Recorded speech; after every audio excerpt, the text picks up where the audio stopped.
الأكل بيكمل مع بيبسي. يلا ناو. كابتن السلام عليكم، رحب بكم معرض الكرة العراقي المصور. القرعة أسفرت عن وقوعكم مع نادي الجيش السوري. المباراتين ستكون بأربيل. نادي الجيش السوري سابقا خرج نادي النفط الوسط من الاتحاد الآسيوي. نعم. حاليا تمتلكون فكرة كافية عن نادي الجيش، يعني أنت المباراة شو تشوف؟ نعم، بسم الله الرحمن الرحيم. أهلا وسهلا بكم. الحقيقة البطولة بصورة عامة هي بطولة مهمة جدا تشترك بها فرق على مستوى فني عالي، يعني فرق مستوى فريق الأهلي والزمالك والعين، وأيضا فرق أخرى لها باع طويل، لكن علينا أن نجتاز المرحلة الأولى اللي مثل ما تفضلت نادي الجيش السوري في كأس الاتحاد الآسيوي يتمكن من أنه يعني التغلب على نفط الوسط ويكون هو الفريق اللي يتأهل بدلا عنه. إن شاء الله هذا الموسم أو العفو هذه المباراة ما تتكرر مع فريق نفط الوسط، رغم لدينا بعض الملاحظات على أداء الفريق في خلال الدوري، رغم أنه الآن احنا متصدرين الدوري، لكن كثير من الأمور والسلبيات اللي ممكن أنه قد يكون سبب تواجدنا في المنتخب الأولمبي في فترة إعداد الفريق، وأيضا حتى خيارات بعض من اللاعبين،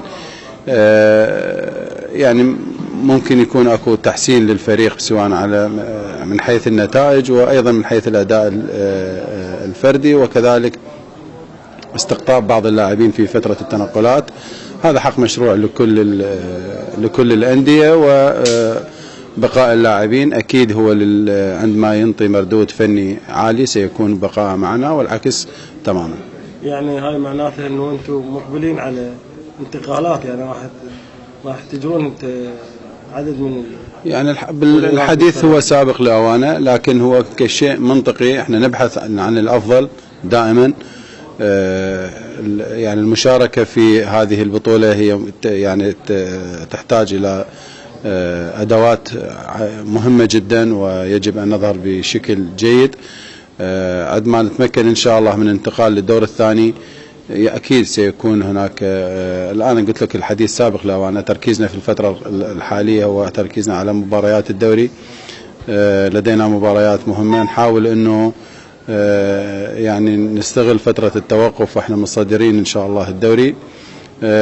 تنتظرنا مباراة مهمة في النجف بعد نهاية التوقف مع فريق الزوراء. كل هاي الأمور احنا ماخذيها بنظر الاعتبار، وإن شاء الله لدينا خامات جيدة لكن يحتاج لهم وقت.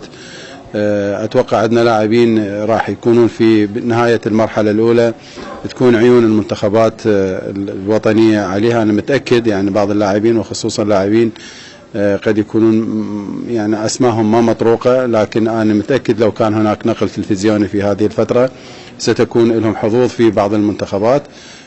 ممكن يلعبون لأول مرة في نفط الوسط، وأنا أشوف أنه لديهم إمكانيات فنية عالية، بالإضافة إلى أنه نأمل أن تكون المرحلة الثانية إضافة محترف ثالث، لأنه دوري طويل ونحتاج إلى يعني الآن يعني في الموسم الماضي دوري مجموعات لدينا لاعبين 4 محترفين.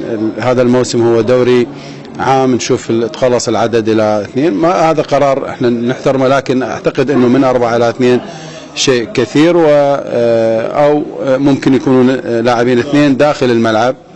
أي نعم، لا المفروض يعني الواحد الاحتياط، فما مثلا نادي يعني يجيب لاعب محترف ينطيه مبالغ عالية ويكون هو خارج، يعني أصلا حتى مو بالدكة. الآن القرار حتى مو بالدكة، لو كان أنه يكون ممكن بالدكة ولاعبين 2 داخل الملعب أوكي ماكو مشكلة، لكن اللاعب الثالث هو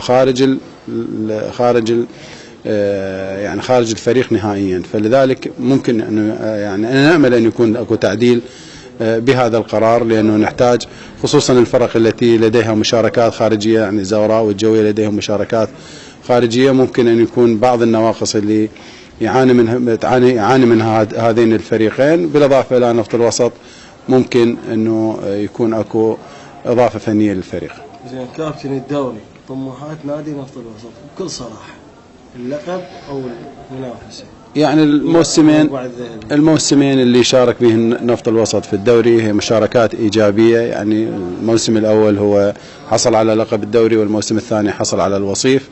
أكيد طموحنا هو المنافسة على لقب الدوري ومزاحمة الفرق. ممكن يكون الدوري هذا الموسم هو أصعب على فرق المحافظات من فرق بغداد، يعني بحسابات منطقية أنه ممكن فرق بغداد عددها 10 وفرق المحافظات أيضا عددها 10، بالتالي كل فريق من فرق المحافظات راح يلعب 19 مباراة خارج ملعبه، انه ممكن تكون فرق بغداد تلعب 29 مباراة داخل ملعبك. يعني فقط ال10 مباريات اللي عند المحافظات اعتقد 28 مباراة يعني بالتحديد، يعني وهذا ايضا يصب في مصلحة الفرق الجماهيرية.